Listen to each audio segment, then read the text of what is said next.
¡Feliz Halloween, gente! Cuenta la leyenda. Arrancaba así en seco.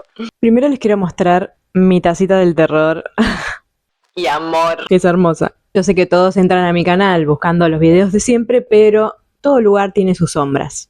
Vamos a buscar los miedos más profundos de esta ciudad. La ciudad de La Plata. Quizás sean historias que te arruinen el alma. Así que pensalo si vas a seguir mirando. Pero sí, seguí mirando, suscribite, apretá la campanita, compartí, comentá, que eso a mí me ayuda un montón. Y te prometo que estas dos historias te van a hacer caer de orto. Así que vamos con la primera, la casa sangrante. Bueno, este es un caso rarísimo, la verdad que es rarísimo. No sé si se trata de una condena o de una coartada.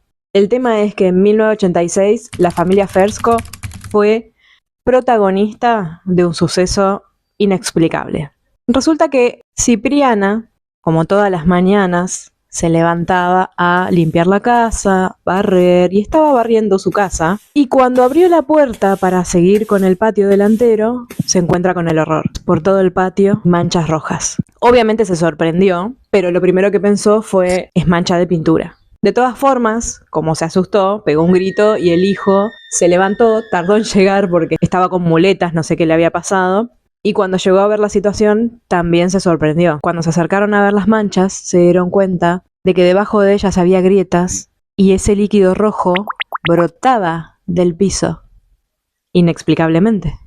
Y esto no es algo que se dijo. Esto lo vio mucha gente, lo vio la gente del barrio, salió en las noticias. De hecho, yo saqué esta información de periódicos de aquel momento. Estaba todo el patio y las paredes. No era azaroso. Iban como haciendo un recorrido y el punto final, una mesa, de la cual también brotaba el líquido rojo. Obviamente, al tocar la textura y al probar un poco, no probaron, pero al tocar la textura todo parecía que fuera sangre, que brotaba del piso y las paredes. Es una locura, pero esto pasó.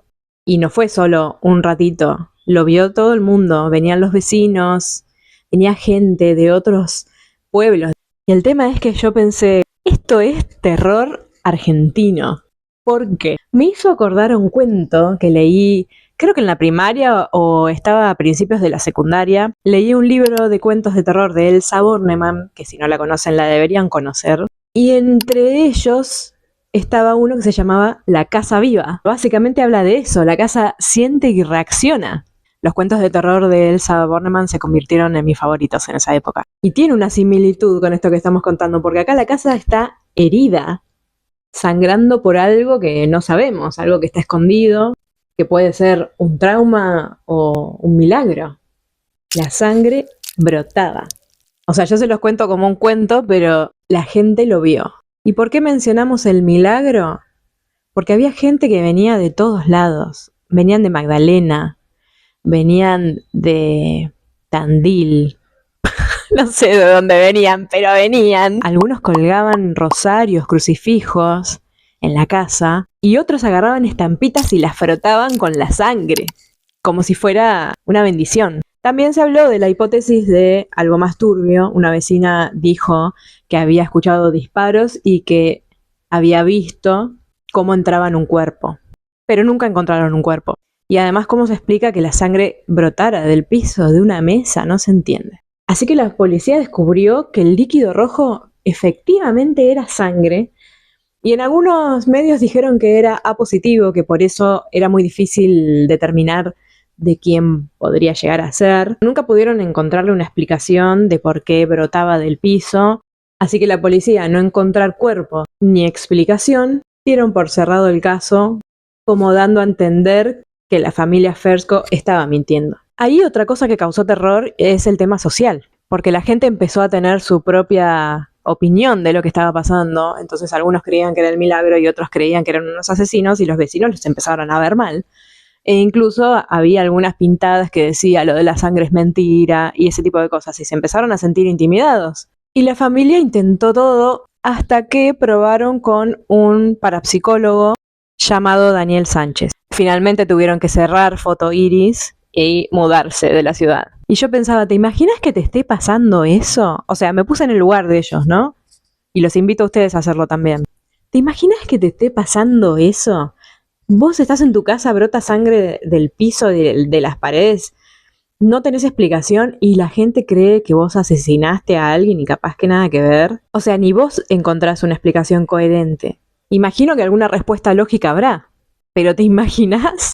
¿Te pasa algo incomprensible y por no haber respuesta lógica o conocida, te cae encima una condena social? Eso me hace acordar mucho a la historia del pasado, sobre todo con las mujeres. El caso es que en 2011, Oscar, el hijo de Cipriana y Luis, que Luis era el que tenía la casa de fotografías, se animó a decir finalmente que el camino que hacían todas las grietas con sangre hasta la mesa lo había hecho el padre con una imagen de la Virgen Rosa Mística que le habían llevado para fotografiar. Rezaba la piba. Que no me caiga la maldición.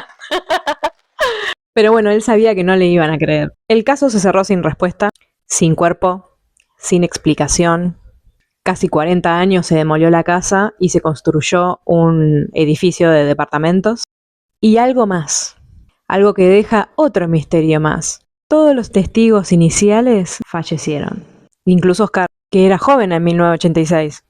Además, el parapsicólogo Daniel Sánchez terminó internado en un psiquiátrico. Ay, pará, el comisario que entró a la casa el primer día de los hechos, Enzo Richero, fue víctima de un gran incendio luego.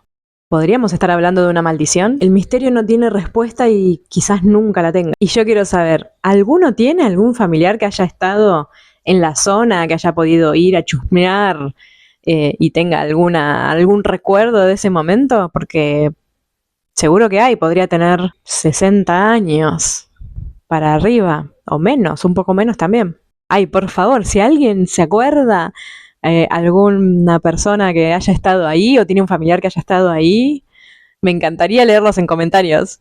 Y acá termina la primera historia de misterio de la ciudad de La Plata. Espero que les haya gustado. Ahora les pido que se suscriban, que comenten, que toquen la campanita. Y que me den un like, porque la siguiente historia tiene un poquito de actualidad. Ahora sí vamos por nuestro segundo caso sin resolver. Esto es la maldición de Alsina. La cosa es así. Alsina fue un gobernador que quería con toda el alma ser presidente y lo intentó 3 veces. La primera quedó como vicepresidente de Sarmiento, que encima no se llevaban bien. La segunda lo pusieron como ministro de guerra. Y la tercera, él había acomodado ya todo para ser presidente, le agarró una insuficiencia renal y se murió.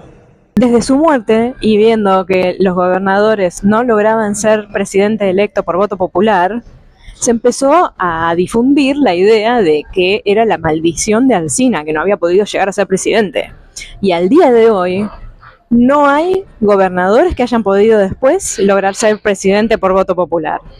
Creo que el último fue Scioli, que le ganó Macri. Pero también se dice que en su momento los partidarios de Roca contrataron a una bruja, la Tolosana, para hacer algún tipo de hechizo, maldición, para que Rocha no lograra ser presidente. Entonces esta mujer hizo su ritual en Plaza Moreno, en donde estaban unos documentos importantes y había unas bebidas que iban a abrir para el centenario. Ella, muy osada, se tomó un poco el vino. Supongo que era vino. No, capaz que era champagne, no lo sé. Giró 3 veces para el lado contrario a las agujas del reloj y tuvo la osadía de mear toda esa situación. El pudor lo dejó en casa. No sé por qué me la imagino con un parche en el ojo, toda despeinada. Perdón, señora. Pero es un prejuicio, qué sé yo, no sé. El tema es que después de eso, Rocha perdió y no logró ser presidente. Y así siguieron, como les digo. El último fue Scioli con Macri. En el medio de la historia, Duhalde dijo, no, bueno, paren, yo soy gobernador, quiero ser presidente, vamos a parar con esto. Y convocó a la gente para que lo ayudaran a cortar con esta maldición. Entonces, ¿qué hizo? Agarró un ayudín, contrató, se dice en realidad que contrató al parapsicólogo Manuel Salazar para limpiar la mala vibra y cancelar la maldición. El resultado, perdió. Perdió la votación por voto popular, pero más tarde logra ser presidente por la proclamación de la Asamblea Legislativa después de la renuncia épica que hizo de la Rúa cuando se fue a la mierda en helicóptero. Mi planeta me necesita. O sea, la maldición siguió ganando por goleada, porque el tema es el voto popular. Así que la pregunta es, ¿quién será el que rompa con la maldición? ¿Es una casualidad que todo este tiempo un gobernador no haya podido ser presidente? Ahora, por ejemplo, tenemos un gobernador que entiendo que él se va a querer postular en el 2027 como presidente. ¿Lo logrará? ¿Logrará tener el voto popular y romper con esta maldición de Alsina? La verdad es que ya me da intriga, yo no sé. Quiero saber. Así que por favor déjenme en comentarios qué es lo que les parece esto, si les parece que es real la maldición o es una pura casualidad. Pura, dije. Y obviamente cuéntenme cuál de estas dos historias les gustó más, cuál es más interesante. A mí la verdad que me gustó mucho esta historia, la de la maldición de Alsina, porque me parece que tiene como esa conexión con lo actual y resulta ser más interesante, y además en no mucho tiempo vamos a poder comprobar a ver si se sigue dando esta cuestión. No sé, me parece súper divertido. Y con esto cerramos esta noche de Halloween. Espero que les haya gustado. A mí me encantó investigar sobre esto, me parecieron historias buenísimas. Yo no conocía ninguna de las dos y entonces estaba muy entusiasmada por contárselas a ustedes. Aproveché esta ocasión de Halloween para hacer un video distinto. Son dos historias que muestran que en La Plata los fantasmas son mucho más que disfraces. La Casa Sangrante de los Hornos nos demuestra que todo es posible. Y la maldición de Alsina, que hay fuerzas en el poder que nadie puede controlar.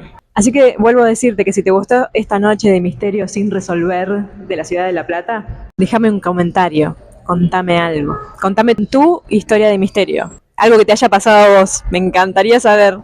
A todos nos ha pasado alguna vez algo medio extraordinario que no le podemos encontrar una explicación. Me encantaría leerlos. Y si no tenés ninguna de estas historias, contame cuál de estas dos te gustó más. Y si van a salir hoy, tengan cuidado. No sea cosa que los agarre en la camilla fantasma del Hospital San Martín. Pero ese es otro cuento. Si te gustó la onda, no te olvides de suscribirte. Y por supuesto activar la campanita, así no te perdés de ninguno de estos videos. Feliz noche de brujas. Hasta el próximo video. Chao. Los quiero.